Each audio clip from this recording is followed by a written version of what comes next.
Shri Swami Samarth दीपदया vlog मध्ये तुमचं खूप खूप मनापासून स्वागत। आज गुरुवार आहे आणि आम्ही निघालो आहोत चौलच्या दत्त मंदिरात।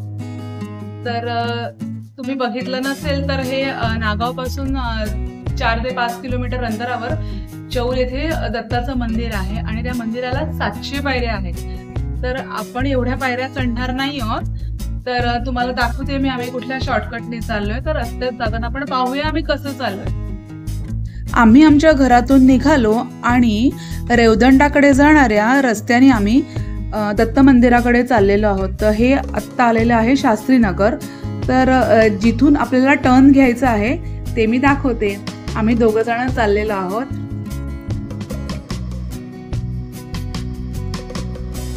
आता हे जे तुम्हाला रस्ता दिसत आहे तो आहे बागमळ्यावरून आपण जातोय। तर आपल्याला जवळजवळ बरांडे फाट्यापर्यंत जायचंय। तिथे तुम्हाला देवघर अशी एक पाटी दिसेल। तर त्या टर्नवरून आपल्याला लेफ्ट टर्न मारायचा आहे। तिथून आपल्याला एक लेफ्ट टर्न घ्यायचा आहे। म्हणजे हे बघा, इथून आपण लेफ्ट टर्न घेणार आहोत आणि या मार्गे आपल्याला दत्त मंदिराकडे जायचंय। म्हणजे आपल्याला रस्त्यात देवघर हे एक गाव लागणार आहे। त्या गावातून आपल्याला दत्त मंदिराकडे जाणारा हा रस्ता आहे। या मार्गाने आपण गेले तर आपल्याला छान असं निसर्गरम्य वातावरणातून जाता येतं। बाजूला खूप छानसे डोंगर दिसतात आणि खूप छान वाटतं। इथे पोल्युशन देखील खूपच कमी आहे। हे बघा, इथे देखील तुम्हाला कळेल की दत्त मंदिर 1.5 किलोमीटर इथे एक पाटी लावलेली आहे। तर आता आपण देवघरकडे वळालेलो आहोत। आता पुढे आपल्याला ते गाव देखील लागणार आहे।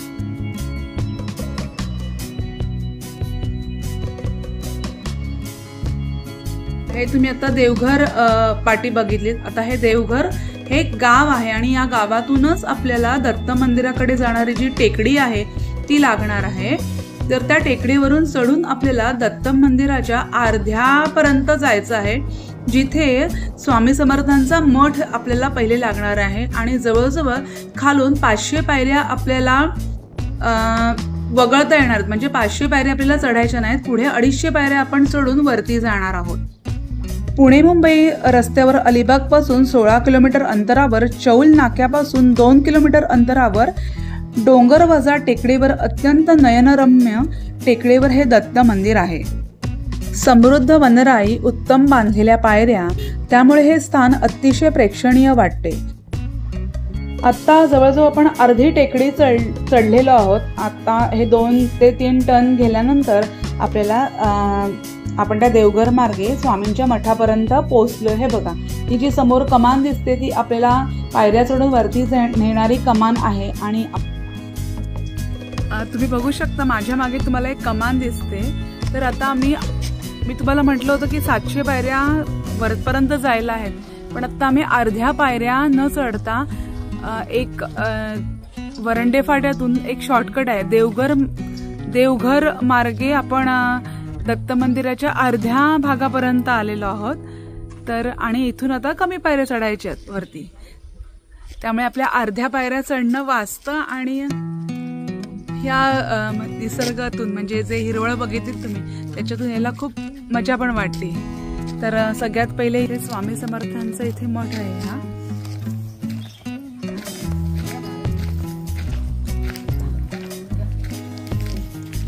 हा स्वामींचा मठ आहे। या मठात आम्ही येताना जाणार आहोत। स्वामी आहे काकू इथे फुलं नारळ वगैरे घेऊन बसलेले असतात। ही आहे दत्त मंदिराकडे जाणारी कमान। तुम्ही बघू शकता इकडून जर चढत आलो असतो तर आम्ही इकडून आलो असतो वरती। खाली 500 आहे, या खाली 500 पायऱ्यात आणि उरलेल्या 200 आता मी चढून जाणार। 250 चढायचे आहे। काकूने सांगितलं 250 पायऱ्या तुम्हाला आता चढायचं। आता आम्ही चढायला सुरुवात केली। तुम्ही बघितलं की 500 पायऱ्या चढून आपण आलो तेव्हा आपल्याला स्वामी समर्थांचा मठ लागलेला आहे। त्यानंतर आणखीन 30 पायऱ्या चढून गेल्यानंतर श्री दत्त मंदिर विश्रांती स्थान आहे। तेथे श्री सद्गुरू बुरांडे महाराजांचे समाधी स्थान आहे।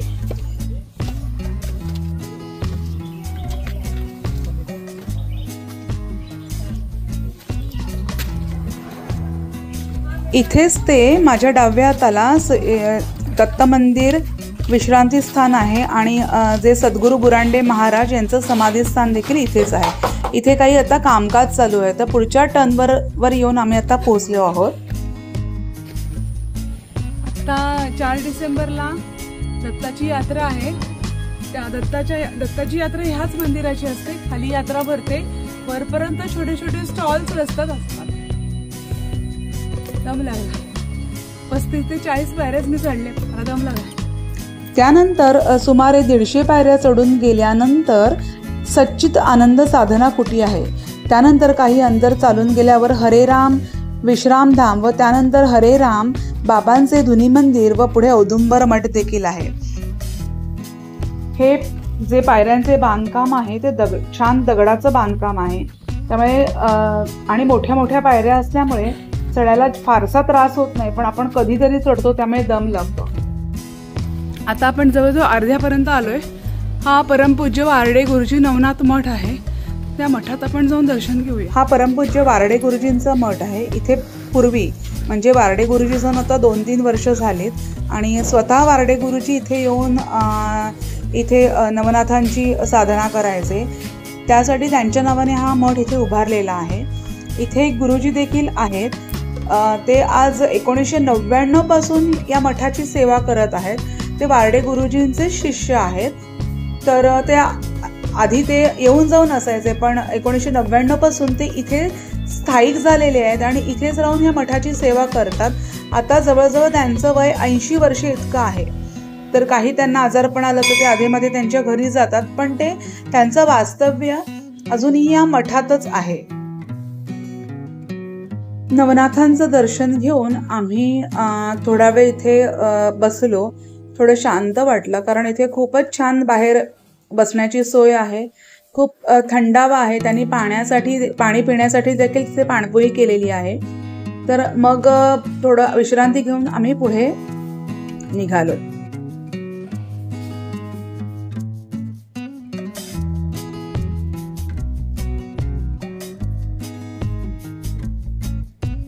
आत्ता आम्ही खरं तर मधल्या वेळेत आलो आहोत, पण तुम्ही जर सकाळी लवकर याल तर इथे खूप गर्दी बघायला मिळते भाविकांची.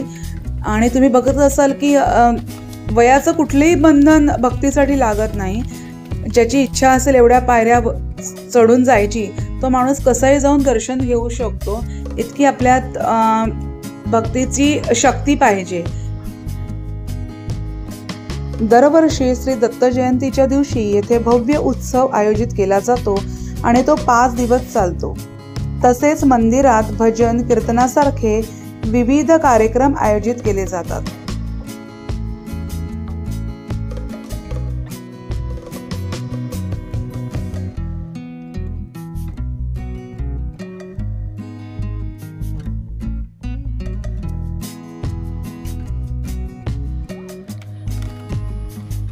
आता तुम्ही इथे बघू शकता, इथे एक भिंत दिसते. तर आता आपण पायऱ्यांच्या शेवटच्या टप्प्यावर आहोत.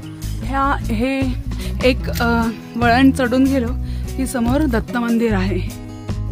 इथे एक पाठारे क्षत्रिय 5 कळशी समुदाय विश्रामगृह व धुनी मंदिर आहे. हे धुनी मंदिर साईबाबांचे आहे आणि त्याच्याच उजव्या हाताला तुम्हाला औदुंबर मठ देखील बघायला मिळेल. यात्रा असली की बरीच गर्दी असते. हार पेढे आपल्याला सहज मिळतात, पण इतर दिवशी हे दादाच एक वरती असतात मंदिरावर पोचल्यावर. त्यांच्याकडून आपण हार घेऊया. हा इथेच बाजूला साईबाबांचं मठ आहे, दोन्ही मंदिर आहे. आपण बाबांच्या मंदिरात जाऊन पाया पडूया.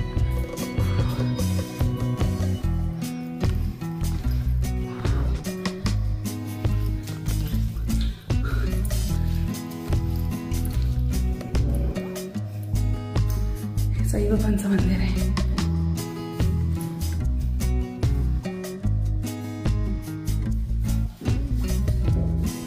हा इथे समोर दिसतोय तो औदुंबर मठ आहे. तिथे दत्त महाराजांचंच मंदिर आहे.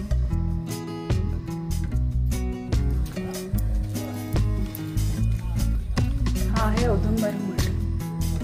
इथे गणपती बाप्पा आहेत, साईबाबा आहेत आणि दत्त महाराज. त्यानंतर लगेचच अत्याधुनिक अशा दत्त मंदिराचे बाह्य दर्शनच मोहरून टाकते। येथे सर्वांग सुंदर काळ्या पाषाणाची मूर्ती षडभुज असून पाहताच मन हरवून जाते। प्रदक्षिणेसाठी बाजूनी जागा असून मंदिराचा गाभारा थोडा उंचावर आहे। मंदिराच्या दक्षिणेला माई जानकीबाई व हनुमानदास बाबा यांचा मठ आहे। देवालयाच्या कमानीपासून गाभाऱ्यापर्यंत छोटासा जिना आहे। प्रतिवर्षी दत्त जयंतीपासून 5 दिवस येथे दत्त जयंतीचा मोठा उत्सव होतो। या काळात येथे हजारो लोक येऊन दर्शनाचा लाभ घेतात व सुखी संसारासाठी श्री गुरूंना प्रार्थना करतात। हे मंदिर दत्तात्रयांचे अत्यंत जागृत स्थान असून अनेक भक्त येथील दर्शनाने मनोकामना पूर्ण झाल्याचे सांगतात। सदर मंदिर शिवरायांच्या काळात बांधल्याचे सांगतात। या अत्युच्च शिखरावरून सभोवतालचा परिसर देखरेख ठेवण्यासाठी बांधल्याचे सांगतात व त्यावरील लाल कळस असलेले मंदिर स्वामी ब्रह्मेंद्र यांनी बांधल्याचे सांगतात। या मंदिर परिसरात स्वयंभू दत्त मंदिर आहे। हा मधला छोटा जिना वरती चढून आल्यानंतर आपण मंदिराच्या गाभाऱ्यात प्रवेश करतो आणि लगेचच उजव्या हाताला तुम्हाला दत्तगुरूंचे हे सुंदर रूप दिसते। मंदिर थोडं उंचावर असल्यामुळे आजूबाजूचा जो काही भाग आहे तो बघायला देखील खूप नयनरम्य वाटतं। खाली खूप खोल दऱ्या पण दिसतात, समोर उंच डोंगर आहेत आणि असं हे दत्त मंदिर आहे। तुम्हाला मगाशी मी सांगितलंच की हे दत्त मंदिर शिवकालीनच आहे आणि तुम्ही ही मूर्ती बघाल तरी ती दगडी पाषाणात म्हणजे कोरलेली अशी मूर्ती आहे। तिथे दत्त महाराजांच्या पादुका देखील आहेत। पूर्वी याला चांदीचं सगळं आवरण होतं, पण ते 2-3 वर्षापूर्वी ते चोरीस गेलेलं आहे अशी माहिती आहे। आमच्याप्रमाणे इतरही भक्त मंडळी मंदिरात दर्शनासाठी आली होती, तरी पण फारशी गर्दी नव्हती, तर आम्ही निवांतपणे देवाचं दर्शन घेऊन तिथे मंदिरात थोड्या वेळ बसून शांतपणे काही वाचन केलं आणि दुसऱ्या आजूबाजूच्या छोट्या छोट्या मंदिरांकडे जाण्यासाठी निघालो। तुम्ही बघत असाल की माझ्या बाजूला बरेच हे श्वान पण दिसत आहेत। तुम्हाला माहीतच आहे की जेव्हा दत्त महाराज त्यांची झोळी घेऊन फिरायचे तेव्हा त्यांच्या पाठी हे श्वान देखील असायचे। तर ते मंदिरात तुम्हाला इथे देखील आपल्या आजूबाजूला दिसतात। ते काहीच करत नाहीत, ते फक्त तुमच्याकडे प्रसाद असेल तर ते खायला मागतात, अन्यथा ते तिथे शांतपणे बसून असतात।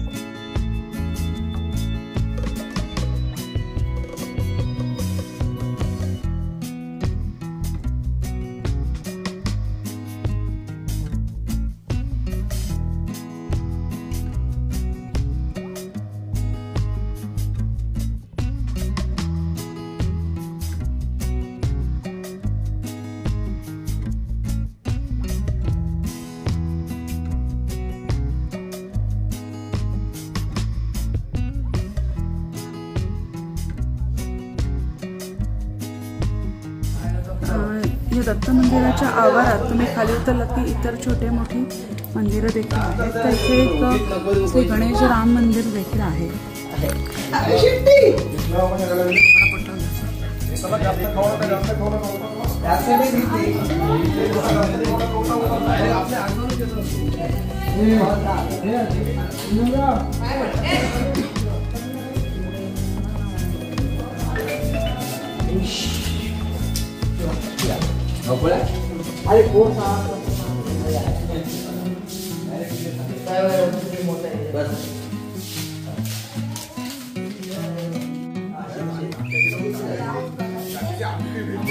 असं म्हणतात की देवाचं दर्शन घेतल्यानंतर बाहेर येऊन कळसाचं पण दर्शन घ्यावं, तर आम्ही हे कळसाचं दर्शन घेतोय आणि मंदिराच्या आजूबाजूचा परिसर पण मी तुम्हाला दाखवते।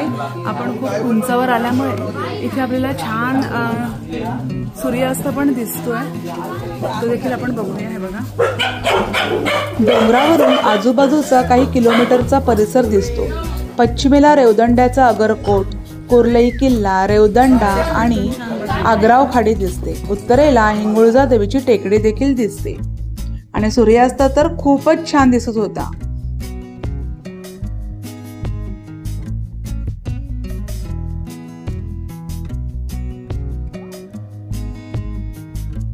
तुम्ही जर समोर बघाल तर तुम्हाला इथून समुद्र देखील दिसत आहे. हा रेवदंड्याचा समुद्र आहे आणि सूर्याचं प्रतिबिंब देखील त्या पाण्यात कसं छान दिसत आहे एवढ्या दुरून देखील.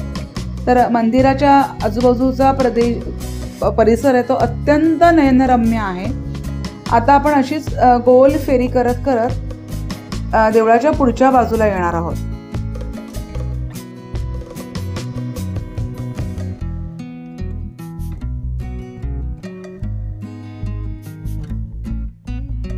हा जो मंदिराच्या भोवती जो प्रदक्षिणा मारण्यासाठी जो परिसर बनवलेला आहे तो देखील खूप छान आहे.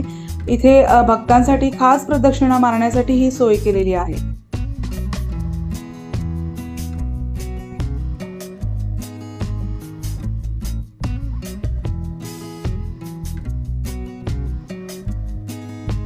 दत्त मंदिराभोवती प्रदक्षिणा मारत असताना आपल्याला देवळाच्या समोर म्हणजे दत्ताच्या मूर्तीच्या समोरच एक उजव्या बाजूला एक मोठे आफ्रिकन बाओबाबचे झाड आहे. हे झाड खूप जुने आणि दुर्मिळ आहे. खरंच हे झाड खूप वेगळं वाटलं बघण्यासारखं, पण तुम्ही बघू शकता त्याचा खोड आता ह्याच्यात खूप छोटं वाटतं पण त्याचं खोड खूपच मोठं आहे आणि अतिशय दुर्मिळ असं हे झाड आहे. तर तुम्ही कधी दत्त मंदिरात आलात तर हे झाड मागच्या बाजूला नक्की बघा. तर आता इथून आपण उतरणार आहोत. बाजूच्या त्या कमानीतून आपण चढून आलो वरती आणि इथून आपल्याला आता उतरायचं आहे. हा उतरण्यासाठीचा मार्ग आहे.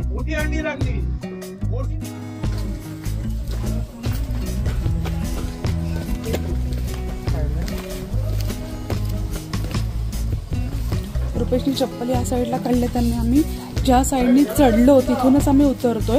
दोन्हीकडून रस्ता एकाच ठिकाणी जाऊन थांबतो.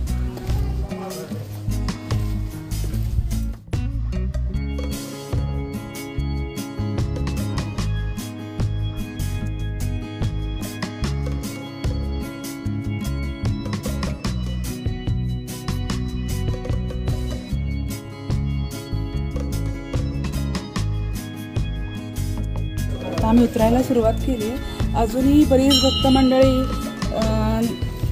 दत्ताचं दर्शन घ्यायला वरती येतात, कारण काही जी भक्त मंडळी आहेत ती आत्ता आरती असते संध्याकाळची तिच्यासाठी आता उशिरा येतात. तर आम्ही आता उतरतोय. चढण्यापेक्षा उतरायला जास्त भीती वाटते.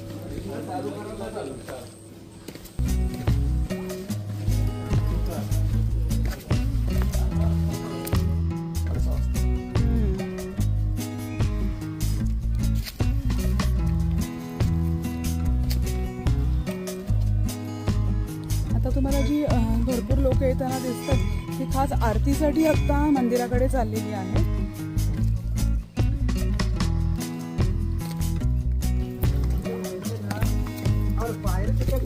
मी आता ऑलमोस्ट उतरलो आणि स्वामींच्या मठापर्यंत आलेलो आहे.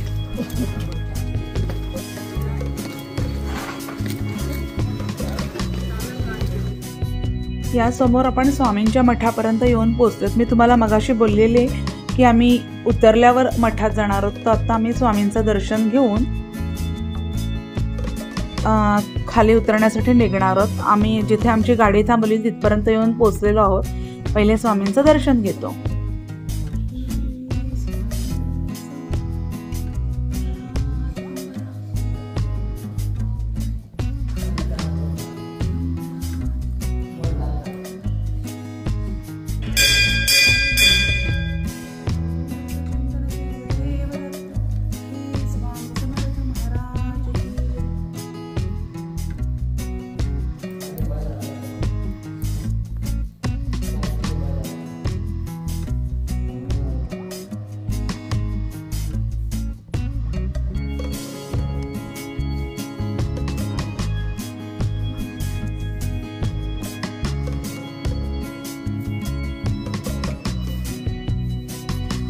संध्याकाळ झाली आहे भरपूर आणि आता आम्ही खाली उतरतोय. तर इथेच मी माझा व्हिडिओ संपवते. तर तुम्हाला जर हा व्हिडिओ आवडला असेल, हे चौल भोवाळ्याचं दत्त मंदिर जर तुम्हाला आवडलं असेल तर नक्कीच आपल्या दीपदया ब्लॉग्स या यूट्यूब चॅनलला लाईक करा, शेअर करा आणि सबस्क्राईब करा. आणि या दत्त मंदिराला नक्की भेट द्या। आता 4 डिसेंबर पासून दत्ताची यात्रा चालू होणार आहे, तर यात्रेला नक्की या।